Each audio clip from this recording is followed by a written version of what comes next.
Hello guys, अस्सलाम वालेकुम। My name is Asif. आज हम सीखने वाले हैं इंग्लिश लैंग्वेज के कुछ सेंटेंसेस। अगर आप लोग भी सीखना चाहते हैं तो फिर मेरे साथ वीडियो की लास्ट तक बने रहिए। हमारा जो पहला सेंटेंस है वो है, ये कोई बड़ी बात नहीं है। ये कोई बड़ी बात नहीं है। अगर कोई भी आदमी कोई भी काम करते हुए वो कोई गलती कर देता है तो फिर वो डिप्रेशन में चला जाता है कि पता नहीं अब क्या हो जाएगा। मगर दूसरा आदमी उसको कहता है कि भाई ये कोई बड़ी बात नहीं है, तुम परेशान मत हो, ये कोई बड़ी बात नहीं है। तो फिर इस सेंटेंस की इंग्लिश है, it's no big deal. It's no big deal. ये कोई बड़ी बात नहीं है। It's no big deal. हमारा जो नेक्स्ट सेंटेंस है वो है, मुसीबत से दूर रहो। मुसीबत से दूर रहो। अगर कोई भी एक लड़का होता है, अगर उसकी कोई भी गलती नहीं होती है किसी भी काम करने में, मगर उसके गले मुसीबत पड़ जाती है, तो फिर उसका फ्रेंड जो है वो कहता है कि भाई मैं तुम्हारा इस मुसीबत में साथ दूंगा, इस मसले में साथ दूंगा, मिलकर इस मसले को निपटा देंगे।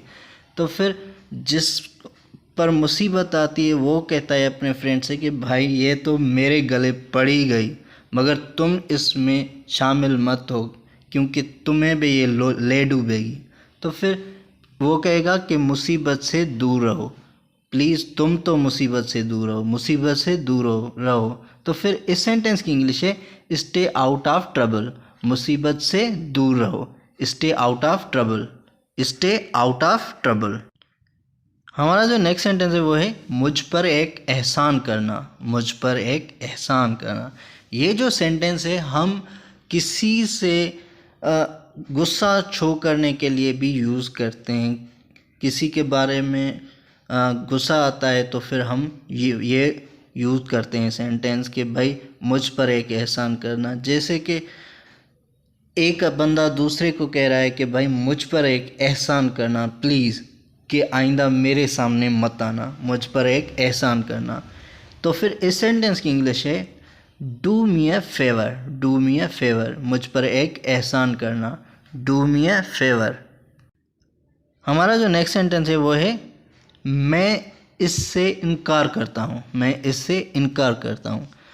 अगर एक आदमी दूसरे आदमी पर झूठा कोई इल्ज़ाम लगा रहा होता है तो फिर जिस पर इल्ज़ाम लगा रहा होता है वो कहता है कि भाई मैं इससे इनकार करता हूँ, मैं इस इल्ज़ाम से इनकार करता हूँ, मैं इससे इनकार करता हूँ। तो फिर इस सेंटेंस की इंग्लिश है, आई decline that. I decline that. मैं इससे इनकार करता हूँ, आई डिक्लाइन दैट। हमारा जो नेक्स्ट सेंटेंस है वो है, क्या आपको पता है कि मेरा क्या मतलब है। क्या आपको पता है कि मेरा क्या मतलब है।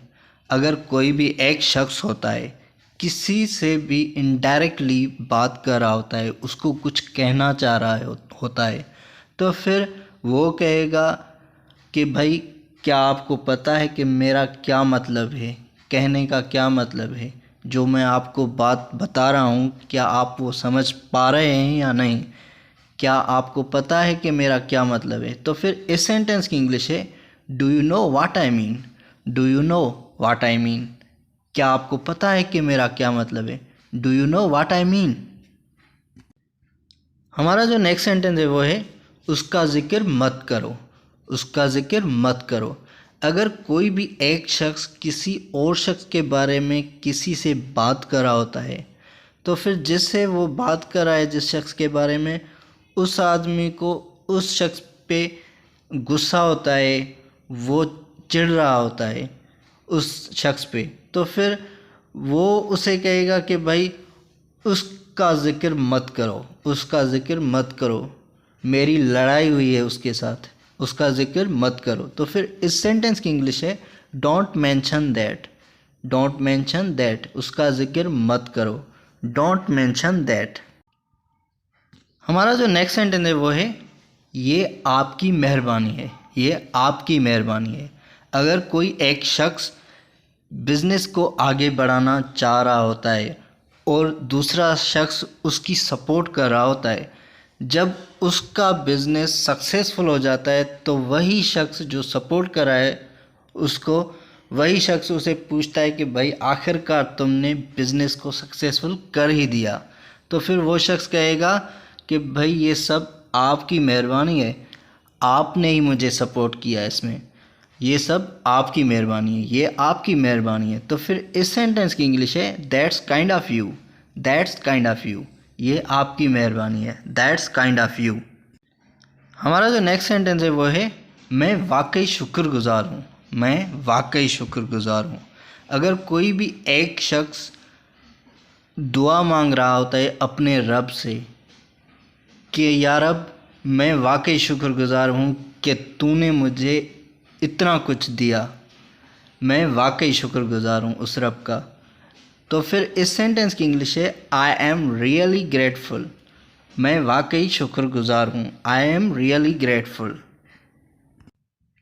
हमारा जो नेक्स्ट सेंटेंस है वो है मैं वाकई उसकी तारीफ़ करता हूँ, मैं वाकई उसकी तारीफ़ करता हूँ। अगर एक लड़का किसी एग्ज़ाम की तैयारी कर रहा होता है तो फिर वो जितनी लगन से मेहनत करता है और वो उस एग्ज़ाम में टॉप करता है, वो जो उसकी सक्सेस उसके मिल जाती है, जो वो अचीव करना चाह रहा होता है उसको वो चीज़ मिल जाती है, तो फिर दूसरे बंदे जो हैं या दूसरा बंदा जो है उसे कहेगा कि भाई मैं वाकई इसकी तारीफ़ करता हूँ, मैं वाकई इसकी तारीफ़ करता हूँ कि इसने अपना गोल अचीव कर लिया, मैं वाकई उसकी तारीफ़ करता हूँ। तो फिर इस सेंटेंस की इंग्लिश है I really appreciate it, I really appreciate it, मैं वाकई उसकी तारीफ़ करता हूँ, आई रियली अप्रिशिएट इट। हमारा जो नेक्स्ट सेंटेंस है वो है उसे नीचे मत खींचो, उसे नीचे मत खींचो। अगर कोई भी एक लड़की होती है जो कुछ अचीव करना चाह रही होती है मगर उसके जो साथ में लोग होते हैं वो उसे कहते हैं कि भाई तुम जो है वो चीज़ नहीं कर पाओगी और ये चीज़ अचीव नहीं कर पाओगी, तो फिर दूसरा बंदा उन लोगों से कहता है कि इसे नीचे मत खींचो, ये अचीव कर लेगी, इसे नीचे मत खींचो। तो फिर इस सेंटेंस की इंग्लिश है don't pull her down, don't pull her down, इसे नीचे मत खींचो, डोंट पुल हर डाउन। हमारा जो नेक्स्ट सेंटेंस है वो है मेरी टांग मत खींचो, मेरी टांग मत खींचो।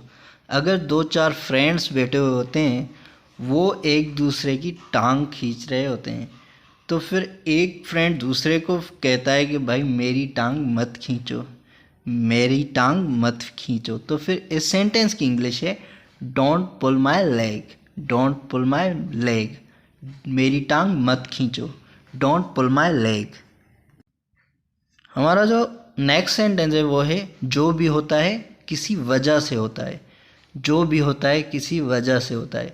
अगर एक लड़का कोई एग्ज़ाम क्रैक नहीं कर पाता तो फिर वो दूसरा बंदा उसे कहता है कि भाई जो भी होता है किसी वजह से होता है, अगर ये आप क्रैक नहीं कर पाए तो हो सकता है आपके नसीब में कोई अच्छी चीज़ हो इससे भी।